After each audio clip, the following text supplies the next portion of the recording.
No grité, no lloré, no pedí explicaciones. Solo me quedé allí parada en la entrada de la cocina,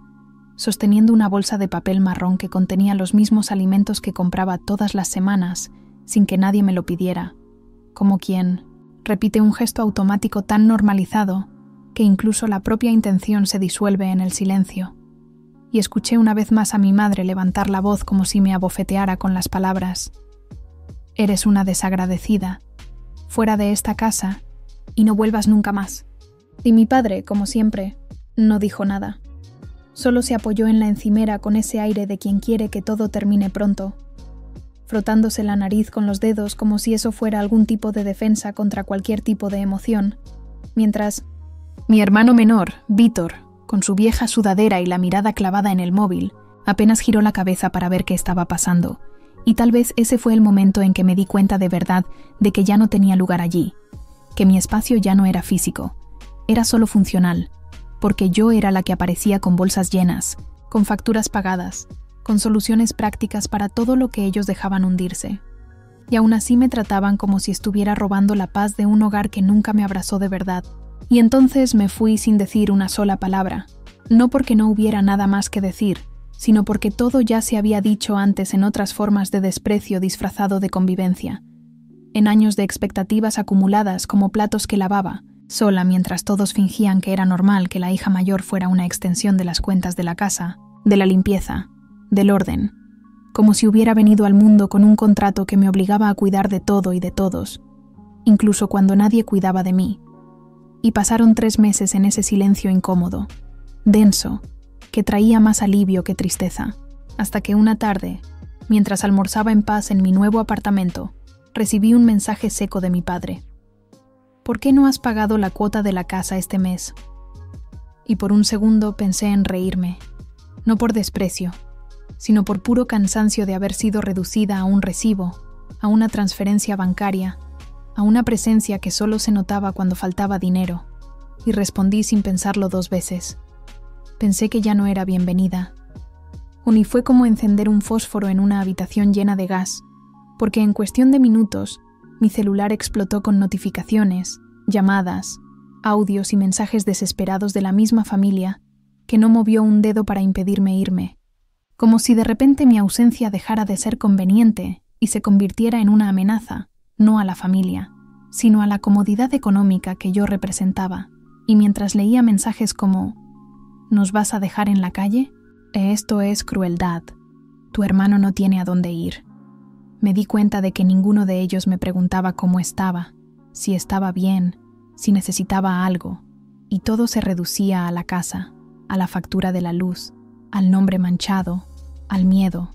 a perder una propiedad que, en realidad, era mía en todo menos en el papel, porque fui yo quien mantuvo ese techo en pie durante los últimos 2 años, transfiriendo dinero mes tras mes sin escuchar un agradecimiento. Y cuando dejé de hacerlo, me trataron como si estuviera saboteando el bienestar de personas inocentes, como si fuera yo la responsable del caos que ellos mismos provocaron al acomodarse en mi buena voluntad. Y lo más irónico era que ni siquiera me habían dicho que habían dejado de pagar la hipoteca por su cuenta hacía meses, mucho antes de que yo me fuera, lo cual solo descubrí después de llamar al banco,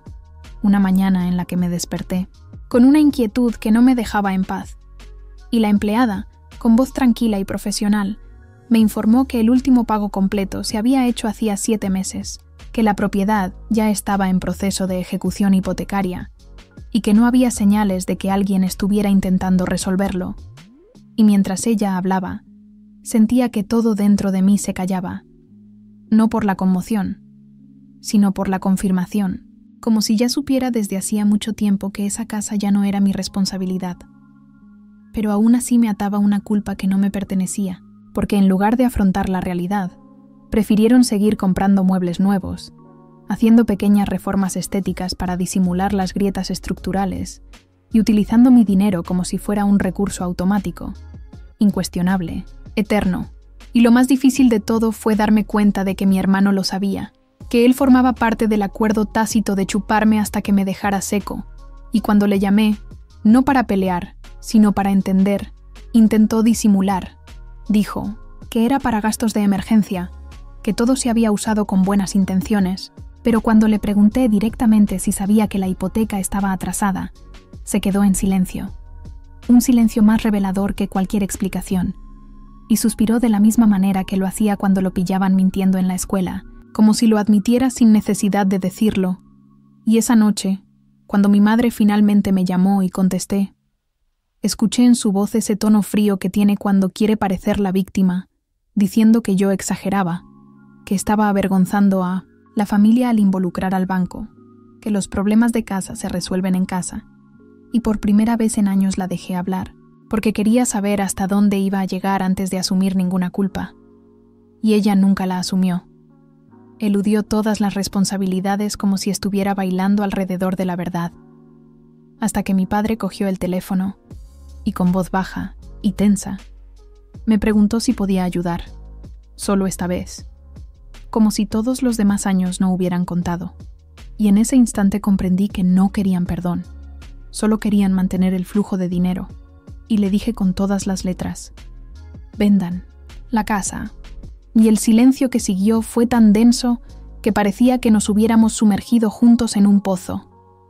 Y entonces llegó el aluvión de mensajes, las acusaciones, las amenazas emocionales, los discursos sobre la familia, sobre el deber, sobre lo fría e ingrata que era. Y entre cada vibración del móvil sobre la mesa de mi cocina, mientras el vapor de mi café se elevaba en el aire como si me ofreciera un consuelo discreto, me di cuenta de que nada de eso era sobre mí, nunca lo fue, y que tal vez por eso dolía tanto, porque pasas toda la vida tratando de merecer amor, tratando de demostrar que eres útil, leal, digna, y un día, cuando dejas de servir, descubres que todo lo que ofreciste se convirtió en una obligación a los ojos de los demás, y entonces, sin rencor, sin gritos, sin escenas, abrí el grupo, familiar en el móvil, ese que usábamos para acordar cumpleaños y fechas festivas que yo siempre financiaba. Renombré el grupo como cerrado. Lo silencié, lo archivé, borré los contactos. Y por primera vez sentí que respiraba por completo, sin peso, sin deudas emocionales, sin el miedo constante a no ser suficiente. Porque ser suficiente nunca fue el problema. El problema fue que nunca me vieron más allá de lo que podía hacer por ellos. Y esa mañana, al tirar un sobre blanco con mi nombre escrito con la letra de mi madre, que probablemente contenía una excusa disfrazada de chantaje, sentí una ligereza que no conocía,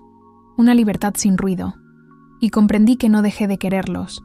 pero dejé de anularme por ellos. Y eso, en el fondo, es la forma más sincera de amor propio que he aprendido después de años intentando encajar en una casa que solo me quería como una extensión de sus problemas, no como persona.